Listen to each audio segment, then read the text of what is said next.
Este audio está hospedado en iVoox.com y es propiedad de su autor. iVoox.com es el audioquiosco gratuito de radios y podcasts en español. A la sábana santa. Y tengo que decir que, en fin, para quedarme yo un poco a gusto tendríamos que continuar 10 noches más, pero eso no es posible. O sea que vamos a terminar hoy. Vamos a terminar hoy, aun cuando ha habido personas que me han llamado y que me han dicho que eso de concluir ni hablar, que les está sabiendo muy poco, que hay muchas cosas, suponen, todavía por decir, y tantas.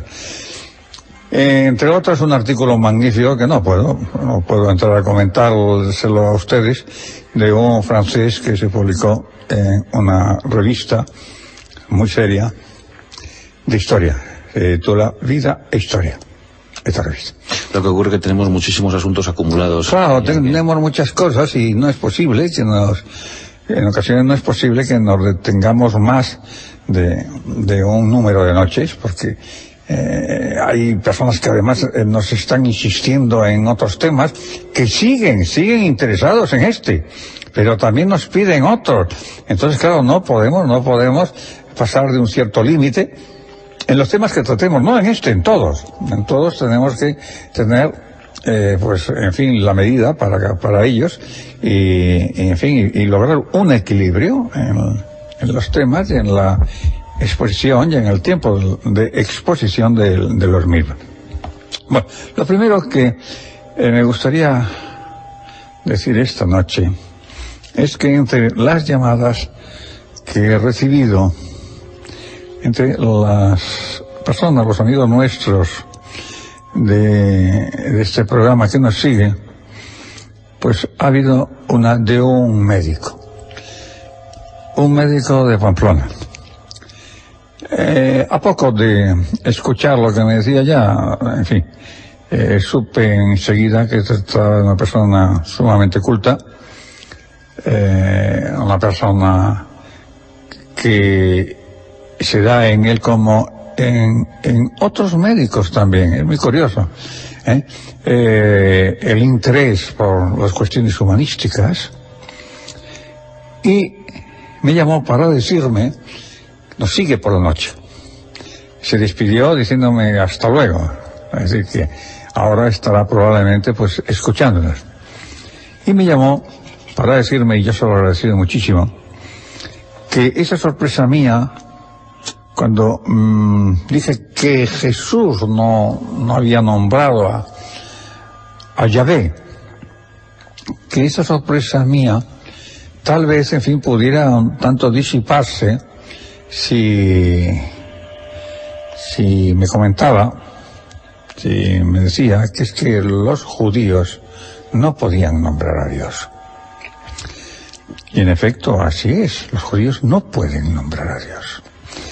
Yo recuerdo que estando en la Autónoma, en el Departamento de Humanidades y Ciencias Sociales, entonces, por aquellos años, estaba director del mismo un gran amigo mío, un fraternal amigo mío, desgraciadamente que ya ha fallecido, catedrático de Metafísica, el profesor de Solas, y organizamos una serie de mesas redondas con representantes de las distintas religiones.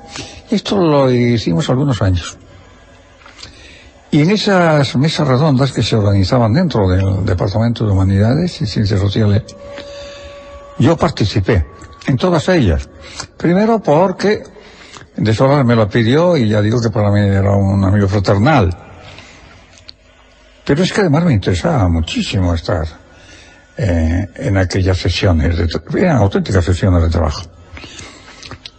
Y recuerdo cuántas veces, cuando por ejemplo el rabino Garzón, en representación de los judíos, intervino, pues nos habló en más de una ocasión, por eso he dicho varias veces, o muchas veces, de ese no nombrar los judíos a Dios. Pero no solamente no nombrarle, como me recordaba esta noche este amigo nuestro, este doctor de Pamplona, es que incluso ocultan el nombre de Dios que pueda estar impreso, es decir, lo tienen guardado, lo tiene en armarios. Es decir, es algo tremendo en este sentido. Está muy dentro de esa línea, de esa creencia de que nombrar es hacerse con la persona que se nombra. Es curioso, ¿verdad? Yo lo creo. Bien. Entonces me decía que tal vez esa sorpresa mía, esa perplejidad mía, pues se diluyera por esto que estoy comentando, es decir, porque los judíos no lo nombraron. Empezaba por decirme que se extrañaba que yo no supiera eso. Pues le contesté que en efecto que sí lo sabía, porque verdaderamente pues es algo pues muy conocido. Y entonces le mencioné esos encuentros con representantes de distintas religiones, entre ellos pues el rabino Gastón, de cómo nos hablaba en este sentido, entre muchas cosas interesantes que nos decía en aquellas reuniones. Bien, la verdad es que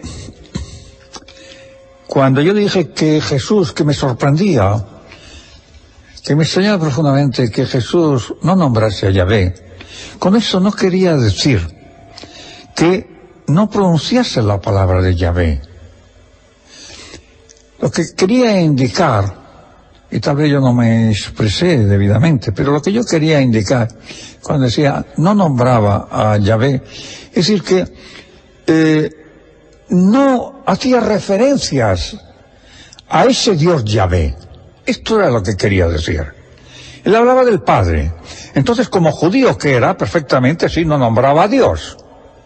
Pero la verdad es que en todas las referencias de Jesús al Padre, al Dios Padre, es a un Dios Padre que, dicho sea con todos los respetos para Yahvé, pero que era un Dios Padre que no tenía absolutamente nada que ver con Yahvé, con el Dios judío. Y así se lo exponía yo esta noche a este amigo nuestro médico de Pamplona. Le decía que el Dios judío, Yahvé, es un Dios antropomórfico, es un Dios con pasiones, es un Dios vengativo. Ahí tenemos la historia de Israel. Es un Dios, si se me permite la expresión un tanto fuerte, pero yo creo que real, es un Dios tribal.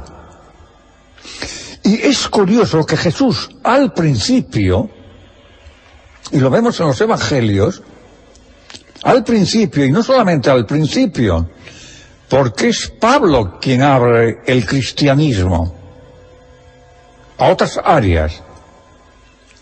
Él viene a por las ovejas de Israel.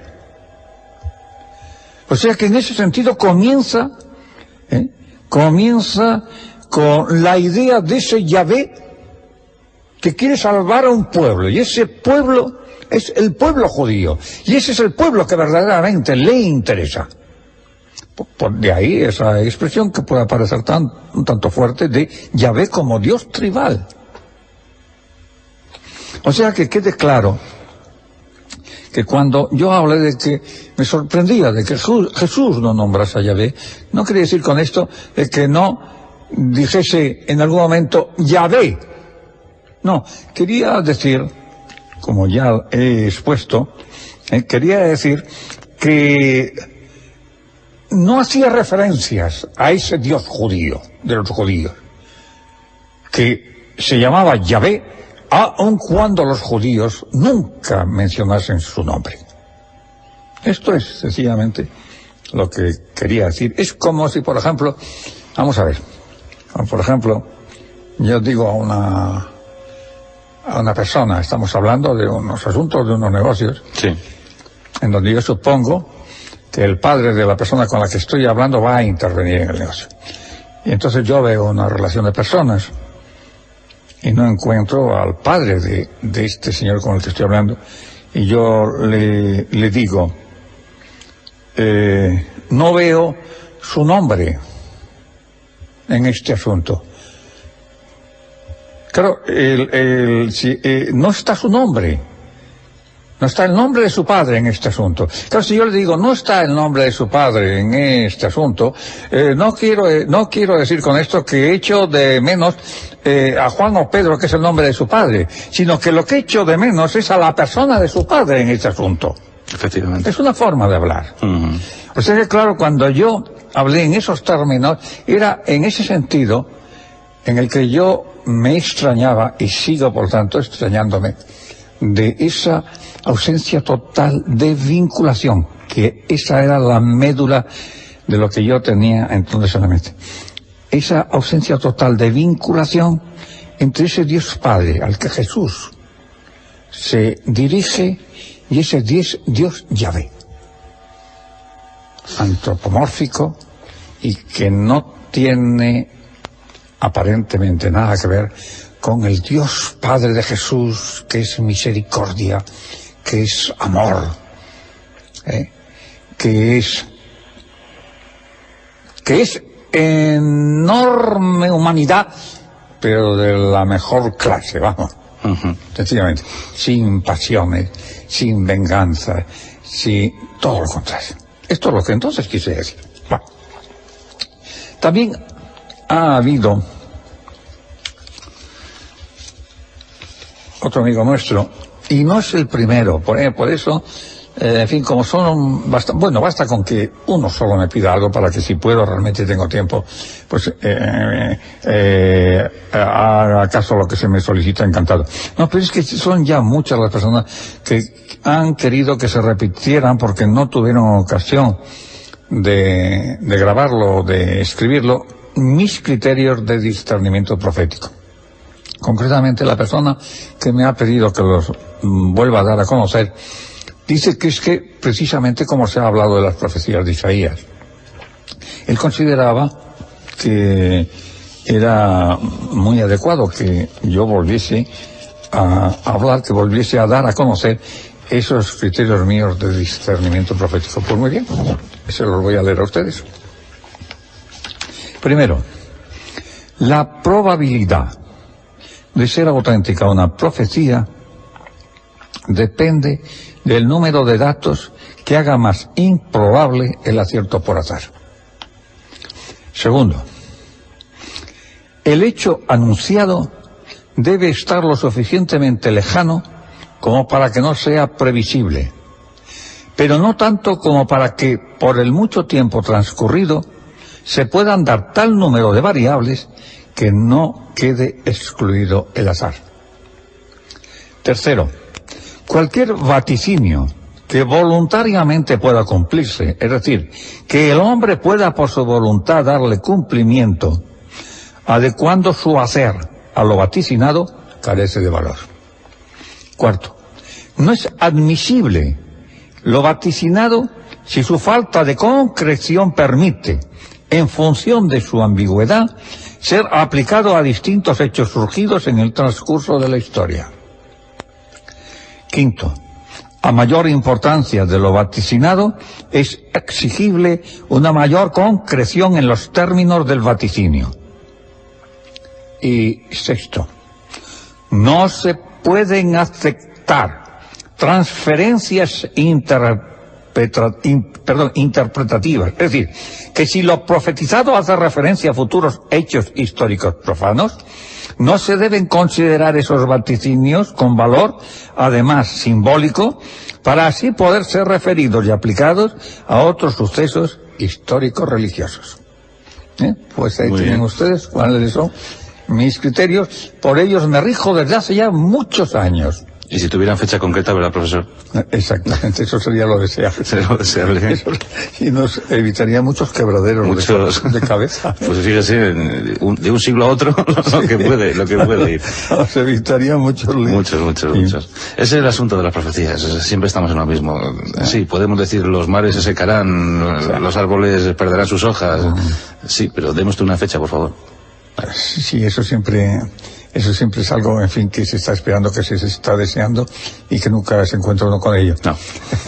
Bueno, tengo que advertirles que esta actitud mía frente a las profecías, en fin, no es exclusivamente mía.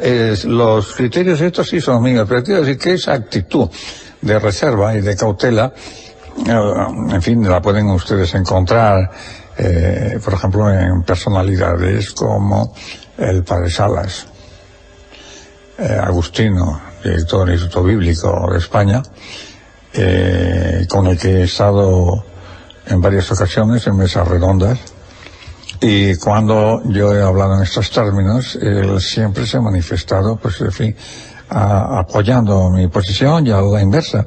Cuando él ha hablado de forma análoga a como lo he hecho yo ahora, pues yo he abonado en esa dirección. Es decir, que no es una actitud exclusivamente mía, no, es una actitud de personas que están dentro de la Iglesia, que tienen una alta significación dentro de la exégesis bíblica, pero que son personas que tienen un sentido crítico, son personas que sencillamente que razonan, que reflexionan, que profundizan, en fin, que actúan de una manera inteligente, sencillamente. Uh-huh. Como hay que actuar, porque no podemos olvidar nunca, y eso siempre lo digo yo, no podemos olvidar nunca, que la fe está muy bien, pero no podemos olvidar nunca podemos olvidar que Dios nos ha dado una facultad, que es la facultad superior del hombre, que es la inteligencia, que es lo que realmente nos distingue de los animales, de los brutos, y que cuando Dios nos ha dado esa facultad es para que la utilicemos. Sencillamente. Pues vamos a ver, entremos pues en conclusiones con respecto a la Semana Santa, a ver si podemos utilizar ahora vamos, porque un buen criterio. Realmente lo único que hemos dicho en todos estos días, en definitiva, ha sido en torno a ese dilema. Por un lado, la profecía del siervo de Yahvé, y por otro lado, el rostro de la síntone. Y ya saben ustedes cuál era el dilema. Si la profecía es cierta, el rostro de la síndrome no puede ser auténtico. Y si es auténtico, pues tiene que ser falsa la profecía. Sencillamente. También ha habido varias personas que me han llamado para decirme que, lamentándolo muchísimo, pero muchísimo, porque les hubiese gustado que no fuese así, están de acuerdo conmigo. Es curioso, no solamente curioso, a mí me ha entusiasmado la cantidad de personas que me han llamado diciéndome que después de escucharnos han ido a la Biblia o a las Biblias. Algunos tenían más de una. Han ido al texto. Esto es lo que hay que hacer. Hay que verificar. Lo que ustedes oigan hay que verificarlo. Cuando se hace una cita, si es posible, hay que ir a ver si la persona que ha hecho esa cita bien hecha o no. Y esto me ha entusiasmado, este interés, ¿verdad? No solamente escuchar y quedarse con lo que llega. No, sí, como decía uno, yo no dudo de usted, pero es que yo he querido ir al texto para poder reflexionar sobre el texto, porque yo ya no le tenía a usted delante. Usted dijo lo que creía que tenía que decir, pero claro, yo ya, una vez habiendo hablado usted, pues claro, ya me quedé sin texto ya, y entonces pues fui al texto porque lo tenía, porque usted me dio la referencia para reflexionar una y otra vez sobre los versículos que usted había comentado. Esto es magnífico. Uh-huh. Esto es realmente estupendo. En fin, esto me ha llenado de alegría, ¿eh? En periodismo se llama contrastar las fuentes. Sí, exactamente. Y claro, esto me ha entusiasmado porque se ve el interés por la verdad. Uh-huh. Sí, yo creo, como decía Nochi, yo creo en usted, pero es que necesitaba el texto para repetir, para leer una y otra vez lo que usted había dicho, y ver si coincidía o no coincidía con usted. Pues magnífico, totalmente igual. Pero resulta que ahí nos habíamos quedado, no habíamos pasado de ahí. Pero resulta que la síndrome es más que eso.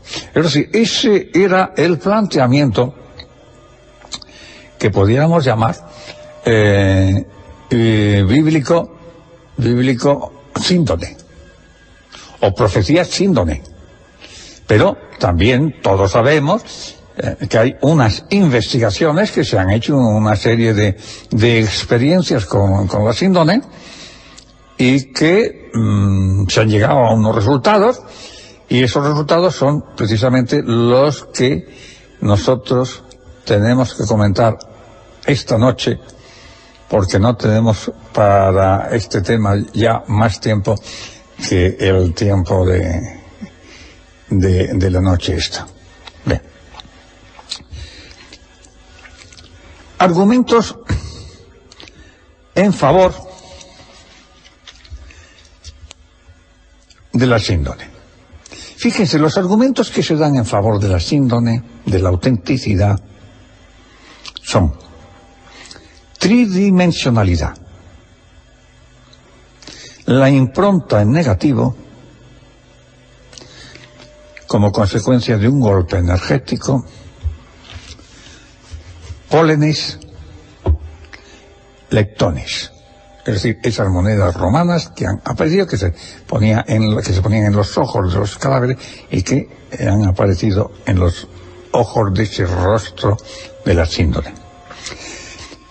De todos estos argumentos en favor, nos encontramos con que el de la tridimensionalidad se considera como sobrenatural.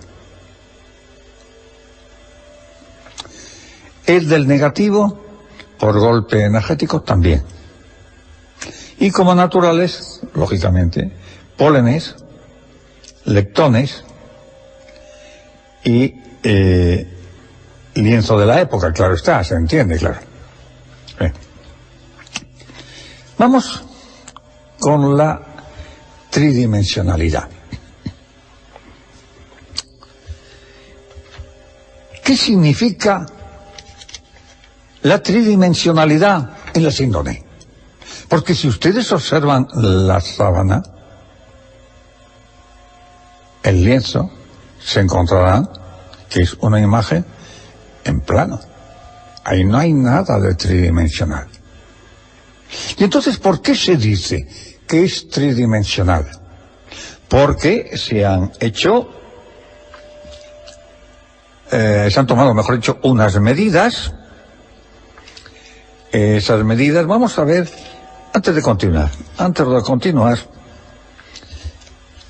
vamos a ir al texto de los que hicieron la investigación.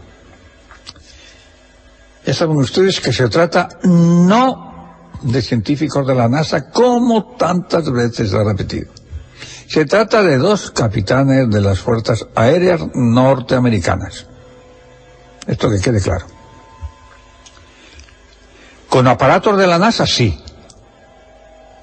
Pero ellos no eran científicos que perteneciesen ni que pertenezcan actualmente a la NASA.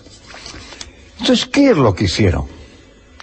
Pues que empleando el microdensímetro para medir la intensidad de las imágenes y una técnica especial fotográfica para medir la distancia cuerpo-tela, dicen que comprobaron que efectivamente la intensidad de la imagen que produjo las huellas varía con la distancia cuerpo-tela y que tal intensidad es valorable. O sea, refleja el relieve de las 3 dimensiones. Sí, pero no está en la Sábana Santa. No está esas dimensiones, esas 3 dimensiones en la síndrome. Este descubrimiento, dice el autor del libro El Sodero de Cristo, la autora, porque es una mujer, es verdaderamente grande, abre nuevas e inusitadas vías a la investigación. El fenómeno de haber hallado una tridimensionalidad perfectamente natural, como la que ofrecen los estudios hechos sobre la síndrome, se produce exclusivamente en las fotografías de estos síndromes y en fotografías interestelares. Fíjense, en fotografías interestelares. También. Pero es que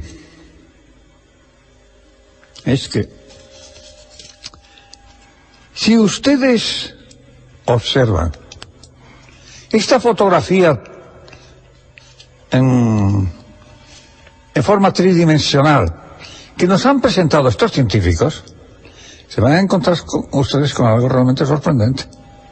Que no solamente el rostro, que no solamente el cuerpo está reflejado tridimensionalmente. Sí, que no, que también lo está la urdimbre del tejido. Pues no solamente la urdimbre del tejido, es que también se encontrarán ustedes con esa tridimensionalidad en esas quemaduras verticales que se produjeron en aquel célebre incendio, me parece que fue en el 1200, en donde el arca que contenía la síndrome se fundió, el arca de plata. ¿Por qué? También esas quemaduras tienen que aparecer sobrenaturalmente, unos 1200 años después.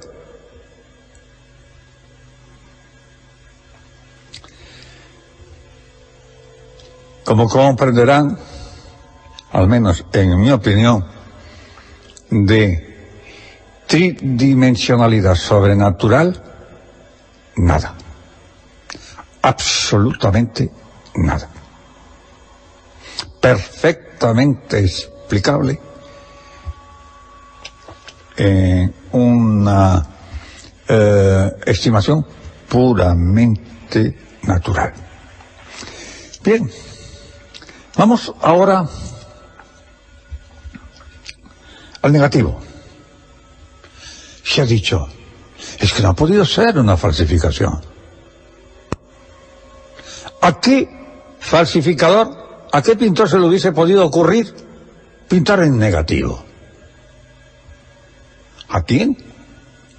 Cuando no se había descubierto y faltaban siglos para descubrir la fotografía. Bien. Bien. Vamos a ver si realmente puede estimarse esa impronta en negativo como un suceso sobrenatural. El doctor Giudica Cordiglia, catedrático en la Universidad de Turín, explica la obtención de improntas negativas espolvoreando aloe y mirra sobre el rostro de un cadáver, al que cubrió luego con una tela embebida en una solución de aceite de oliva y trementina, porque un componente de esta oleoresina de colofonia fue encontrada entre las sustancias embalsamadoras de los egipcios. También el doctor Romanese, director del Instituto Médico Legal de Turín, ha obtenido improntas en negativo salpicando los rostros de cadáveres y de bustos de yeso con una solución fisiológica y superponiendo un tejido tratado con polvo de mirra y aloe a partes iguales. Estos dos últimos doctores apuntan también como posible la hipótesis de que las improntas de la síndrome puedan haber sido producidas por un contacto tenue y ligero de la tela con el cuerpo que envolvía. El doctor Giudica hizo también varios experimentos con dos especies aromáticas conocidas desde muy antiguo en Oriente, la dala y el rusumá, que pudieron estar comprendidas entre los aromas mencionados genéricamente por San Juan. Estas dos drogas tienen la propiedad de fijar las imágenes en negativo sobre ciertos tejidos, o con la particularidad de que la impresión no aparece hasta transcurrido algún tiempo, después de haberse apartado el lienzo del cuerpo. En el libro publicado en 1969 por Monseñor Giulio Ricci, titulado afirmativamente El hombre de la síndrome es Jesús, se expone la cuestión del modo siguiente.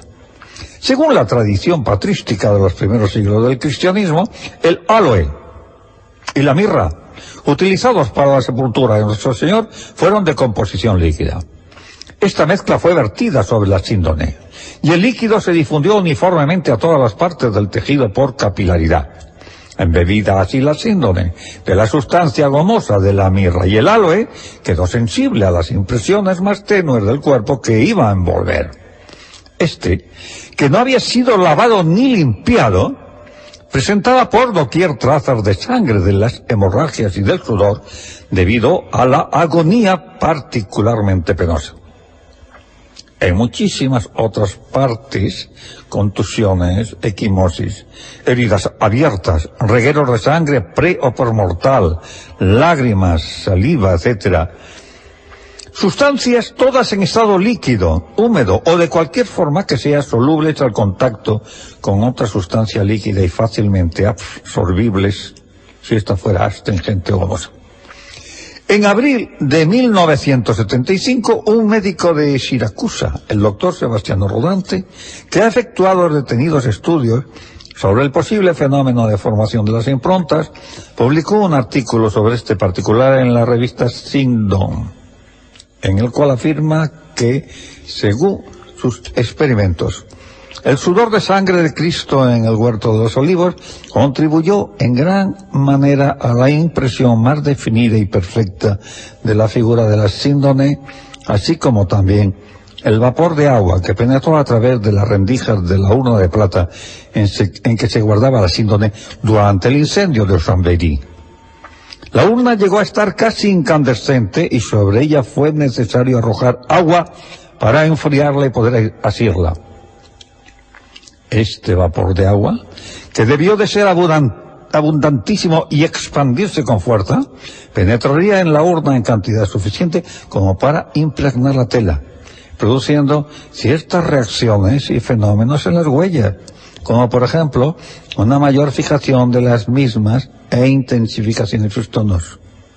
Pero el mayor interés de lo descubierto por el doctor Rodante reside en la aludida demostración de que el sudor de sangre de Jesús es uno de los artífices de las huellas y contribuyó decisivamente a su formación. Bien, vamos a seguir porque es interesante. El artículo publicado por el doctor Sebastiano Rodante en la revista Syndon, a que se ha hecho referencia, dice así: los antedichos experimentos, se refiere a los del doctor Yudica, demuestran que no es imposible, aún después de 20 siglos, la explicación de la génesis natural de las improntas. A la luz del pasaje evangélico, sigue diciendo, he querido emprender los experimentos operando por primera vez más bien con una solución fisiológica, con una solución de sudor de sangre. He compuesto el sudor de sangre mezclando dos partes de sudor y una de sangre. No pudiendo experimentar sobre cadáveres, por la imposibilidad de su transporte al lugar del experimento, he realizado las experiencias sobre una copia de cerámica del rostro humano, hecha a modelar sobre el rostro de la síndone por el artista siracusano profesor de escultura Giuseppe Caruso. Sobre el rostro he rociado primero una solución de sudor de sangre. Después he esparcido halo y mirra en polvo a partes iguales, un poco de polvo del camino y unos coágulos en determinados puntos de la frente y de la raíz del cabello. Sobre esta figura, así preparada, he adaptado un tejido de lino, nuevo, no usado, y he efectuado diversos experimentos en uno de los lugares de las catacumbas siracusanas, catacumba de San Juan, en las que existe una humedad de 100 grados. Considerando que Siracusa, ciudad netamente mediterránea, se encuentra cercana al paralelo que pasa por Jerusalén, he efectuado los usodichos experimentos hacia finales de marzo o primeros de abril. He elegido como lugar de los experimentos una de las rotondas subterráneas de la catacumba, porque la humedad del lugar podía actuar naturalmente, manteniendo la tela en condiciones higroscópicas que fueran necesarias para tal formación de las improntas. Y por favor, presten aún más atención a lo que viene ahora. Después de cerca de 13 horas, han comenzado a aparecer improntas negativas que se acentuaban cuando el experimento era repetido con un contacto de 24 o 30 horas. Finalmente, a las 36 horas, se ha podido obtener una impronta más marcada y netamente negativa. Nosotros que lo tenemos aquí delante, podemos afirmarles a ustedes que es muy superior, en definición, a la impronta en negativo de la síndrome. Así es. Fotografiando en blanco y negro en el mismo lugar las telas extendidas, Por el lado del contacto con el rostro del experimento, sobre el negativo fotográfico, se obtuvieron imágenes positivas del rostro. Así, en la figura 8, se nota la impronta resultante de un contacto de 24 horas, menos rica en detalles que la figura 9, que ha tenido un contacto de 30 horas. Lo cual nos demuestra que la formación de las improntas, en condiciones de humedad 100 grados y operando con los mismos ingredientes, solución de sudor de sangre, aloe y mirra, polvo del camino y tela de lino 9 no lavada, es directamente proporcional al tiempo de contacto de la tela con el rostro. En la impronta obtenida con un contacto de 36 horas, figura 10, los detalles son todavía más numerosos que en la precedente de 30 horas.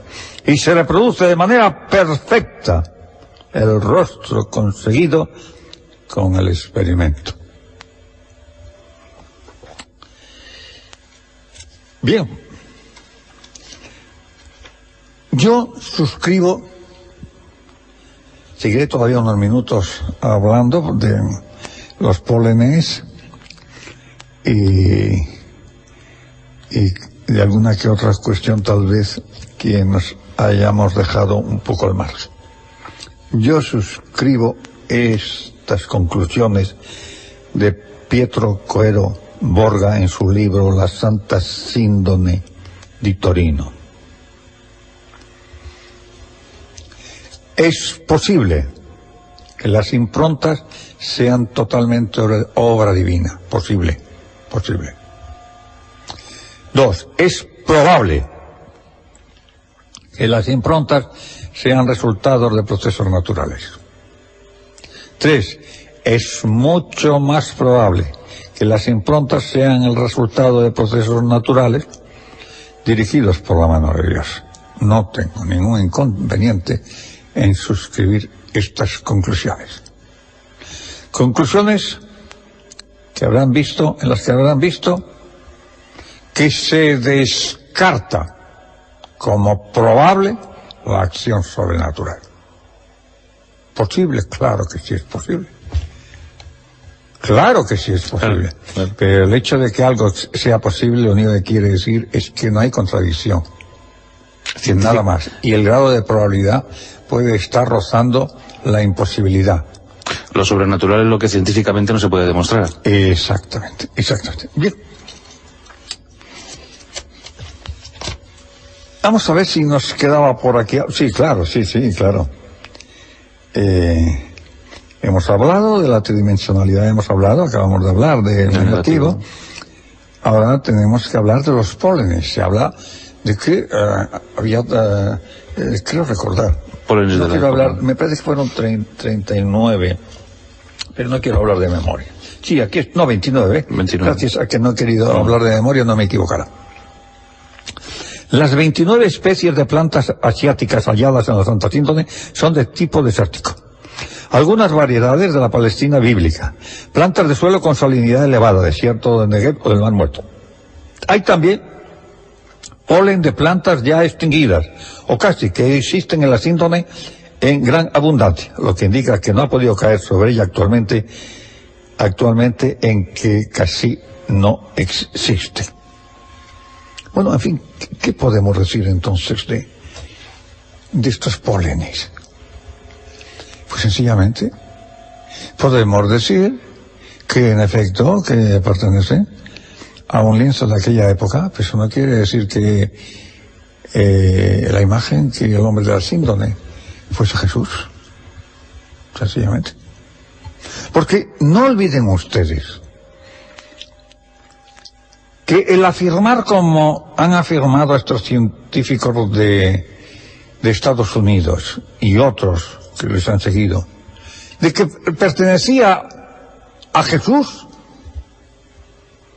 de que era la impronta de Jesús, era en base a que la tridimensionalidad no tenía explicación natural, era en base a que la impronta no tenía explicación natural, esa impronta en negativo. Y era en base, y este es precisamente el otro dato que es importante que nos fijemos en él, y es que, según estos científicos de la NASA, esta impronta se produjo por un golpe energético. Como si Jesús, en ese momento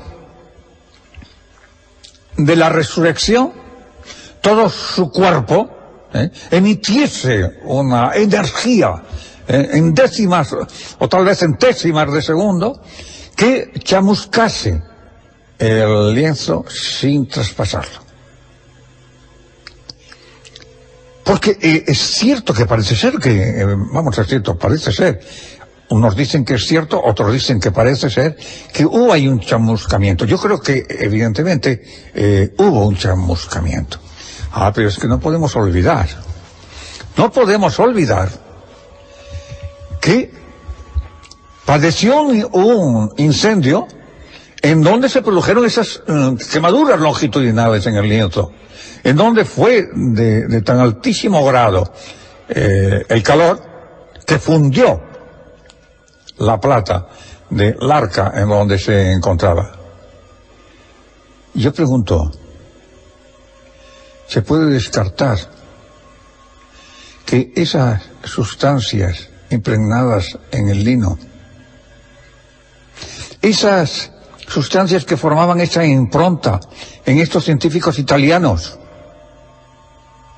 se puede descartar que por la acción de ese color tan tremendo, un tanto deteriorado el lienzo por esas sustancias, o haciéndole más vulnerable al fuego, se puede descartar que el calor no produjera una especie de chamuscamiento? En mi opinión, no. Pero bueno, mi opinión vale poco. Es que lo he hablado con químicos, amigos míos. Lo he hablado con físicos. Y me han dicho, esa idea tuya no se puede descartar. Por eso yo pediría que aquellas personas que están en condiciones de poder realizarlo, que realicen experiencias en este sentido, que vean si un lienzo con esta sustancia sometido a tan altísimo grado como estuvo sometido a la síndone, puede precisamente en esas sustancias, puede precisamente por la acción que esas sustancias hayan podido ejercer en el lienzo a través de los tiempos, sean por lo tanto pues más fáciles de producirse en ellas un chamuscamiento con elevadas temperaturas. Y un breve apunte, profesor, si me lo permite. Sí, claro, asunto de los pólenes de la época. Bueno, exacto. Ahora, bueno, sigue. Título de los pólenes. Solamente decir que imagino, bueno, no es que lo imagine, es que sé fehacientemente que en la época en la que fue crucificado Jesús, no solamente fue crucificado él en esas condiciones, sino que fueron miles. Naturalmente, miles. Todos sabemos que los romanos, era una forma, la de la crucifixión era una forma que la estaban continuamente utilizando para, como espectáculo tremendo para reprimir las revueltas, ¿no? Todos sabemos, y tú lo sabes muy bien porque eres una verdadera autoridad en materia de la historia, no, las cosas como son, ya sabes, sí, te lo he dicho siempre, con micro y sin micro delante. Sabes, que se les colocaba, ¿verdad? Después de la revuelta se les colocaba en los caminos, sí, a un lado y otro los caminos para que lo vieran. Los que pasaban por los caminos. Y ensartarlos con la lanza era muy frecuente también en el costado. Y también era muy frecuente. Era por asuntos de líquidos, ¿no? Para que... Exactamente. Sí. Como romper las piernas, por ejemplo, también. También. Sí, no es un caso excepcional. Claro. No es un caso excepcional. Pero lo importante era señalar que la sobrenaturalidad de los hechos, que era sencillamente el fundamento que podía llevarnos a la autenticidad de la síndrome, en cuanto a que ese rostro y esa imagen fuese el rostro de Jesús, desgraciadamente esos argumentos no son concluyentes. Y digo desgraciadamente porque yo les aseguro a ustedes que la primera vez que me enteré de la síndrome hice todo lo posible por traerla a uno de los congresos que yo he presidido, la verdad que fue el primer congreso mundial. La traje desde Inglaterra y fui un entusiasta de la síndrome, pero mucho más entusiasta que la síndrome soy de la verdad. Y reflexionando sobre los datos que me han venido llegando. Conociendo datos que desgraciadamente no tenemos tiempo de exponerles a ustedes, de un historiador francés, he aludido antes a él, Michel Rousse, un artículo estupendo en esa revista Historia, Vida e Historia. Ahí se habla de ciertos sucesos ocurridos entre bastidores de estas investigaciones, en donde alguna que otra persona fue discriminada después de haber sido invitada, y se trataba de personas, en fin, altamente cualificadas, después de haber sido invitadas a colaborar, pero que no siempre consideraron que debían seguir afirmaciones que ellos consideraban, por lo menos en algunos de ellos consideraban científicamente un tanto aventuradas. Desgraciadamente, donde el hombre pone la mano, por muy buena voluntad que surgen esas manos piadosas a veces, surgen esas mentiras piadosas en ocasiones. Qué mal he llevado desde muy joven esa expresión, mentiras piadosas. Contradicción en términos. La mentira nunca puede ser una virtud, la piedad sí. Y se intenta justificar muchas veces con esa expresión, mentiras piadosas. No. No hay más mentiras piadosas que esas mentiras que son caritativas. Cuando, por ejemplo, un hermano nuestro, un semejante, se está muriendo y está perdiendo la esperanza de vida, entonces sí, entonces se puede hablar de mentiras piadosas, el decirle, mira, la esperanza no se puede perder nunca. Y aun cuando uno esté convencido de que ahí en ese caso la esperanza está perdida, ahí sí que cabe la mentira piadosa. Es la única mentira que acepto. Profesor, estamos ya próximos a finalizar la hora. La pregunta es obligada, sí, y usted se la espera. Profesor Germán de Argumosa, a su juicio, ¿la sábana santa de Turín contuvo el cuerpo de Jesucristo? En mi opinión, no se puede negar. Pero la afirmación de que no contuvo el cuerpo de Jesucristo, para mí, es mucho más probable.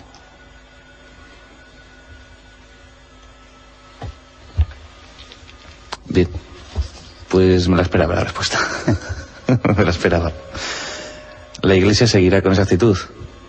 Bueno, hay que decir en honor de la Iglesia que nunca creyó en la autenticidad de la síndone, ¿eh? Eso es cierto. Nunca creyó. Lo que ocurre siempre tuvo grandísimas dudas. Claro, tampoco le dijo no al fervor popular. Pues ahí está. Claro. Era una reliquia que como tal se consideraba. Y la mentira piadosa que tanto daño ha hecho a la Iglesia.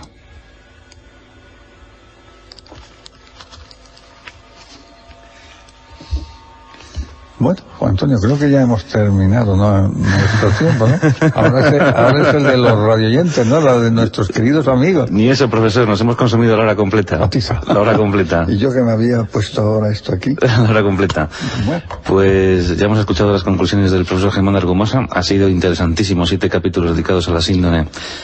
Ya tendremos que volver, me imagino, en alguna ocasión. Hoy podríamos continuar, no 7, sino 17 más, y no habríamos terminado. La sábana santa está ahí, sigue siendo todo un misterio. Respuestas, ¿las hay o no? Lo dejamos ahí. Sí podemos anunciar que el profesor Germán de Argumosa mañana, dentro de unas horas estará en Zaragoza, sí, para presidir un congreso, el primer congreso Delta, ¿verdad?, en Zaragoza. Sí, sí. Y allí, pues, imagino que será aplaudido, vitoreado. Y sacado de nombre. Eso es algo que estás tú diciendo a priori. Esperemos. Me han comentado que va a ser todo un éxito, profesor, y si usted lo preside, mucho más. Muchas gracias. Con esto lo que estás evidenciando una vez más que me quieres mucho. Viernes, sábado y domingo, ¿verdad, profesor? Sí, viernes, sábado, a partir de la tarde de hoy ya. Sí. Sábado y domingo hasta el mediodía, hasta cerca de la 1. El profesor Germán de Argumosa algunas veces duerme. Y también anunciar a nuestros oyentes que a partir de la próxima semana, a partir del lunes, iniciaremos un apasionante asunto, el de los poltergeists. Recientemente le han llegado noticias al profesor sobre un caso interesantísimo que se está produciendo en Alicante. No se lo pierdan, por favor, porque además es un fenómeno que no cesa, y no solamente no cesa, sino que parece ser que se está agudizando últimamente. Pues la semana que viene es la semana del poltergeist en la zona cero. Profesor Germán de Argumosa, buen viaje y hasta el lunes. Muchas gracias, hasta el lunes, Juan Antonio. Muchas gracias.